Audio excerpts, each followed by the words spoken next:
वतीने इथं आपण जे ग्रामसभेमध्ये आपण पेसा कोष समिती अध्यक्ष आम्ही एक महिला सदस्य आपण जी निवड केली तर ही आता कर्मचाऱ्यांच्या वतीने न करता तुमच्या ग्रामस्थांच्या वतीनेच आपण ही निवड केलेली आहे. तर आज आपण इथून पुढचं जे बी कामकाज राहणार आहे तर हे पदाधिकारी पासबुकवर त्यांचं हे होणार आहे. पुढचं आर्थिक व्यवहार जे बी काही राहील आणि पुढची आराखडा नवीन खातं ओपन म्हणजे पासबुक ते नवीन म्हणजे पासबुकच राहील. मागच्या वर्षीचा पूर्ण पैसा तसाच आहे त्यांचा, खर्च बी केला नाही आपण, तसंच खात्यावर पडेला आहे. तोच खर्च करावा लागणार त्यांना.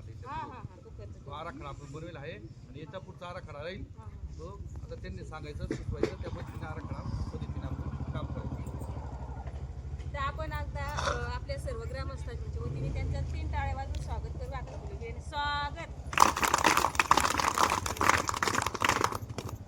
वहिनी आधार कार्ड झेरॉक्स 5 आधार कार्ड झेरॉक्स 2 तुझे ना आधार कार्ड झेरॉक्स 2 आपला करू सहीला सही नंबर चेंज होईल ना. हा मात्र हा सर नाही पण फॉर्म आणला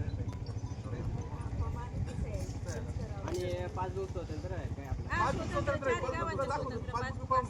पासबुक स्वतंत्र आहे. मागचं आहे ना ते तुम्ही तुमच्याकडे ठेवा आणि जे मागचा खर्च केला किंवा अजून किती उरलेलं आहे ना ते ग्रामसभेला सांगून दाखवा. तिथून पुढे आम्ही सांभाळू. त्याच्या मागचं आम्ही कोणत्याही पद्धतीने आम्ही आमच्या वगैरे कोणत्या गोष्टीत काही घेणार नाही. मागचा असेल ते तुम्ही तुमच्या पद्धतीने माझ्या इथून पुढे जो होईल तो तिथून आपण जबाबदार राहील.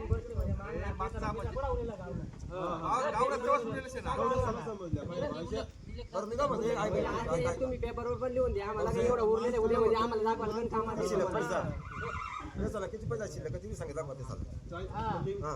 तुम्ही सांगा किती पैसा शिल्लक लिहून घ्या एवढी रक्कम पासून हे काम चालू केलं. आपण एक काम आता कुठं धरलेलं आराखडा धरलेलं आपण गटरनं काम झालेलं आहे पण आता ते तुम्ही सांगा तुम्ही ठरवू शकता तो आपण काम चालू करू तुम्हाला माहिती.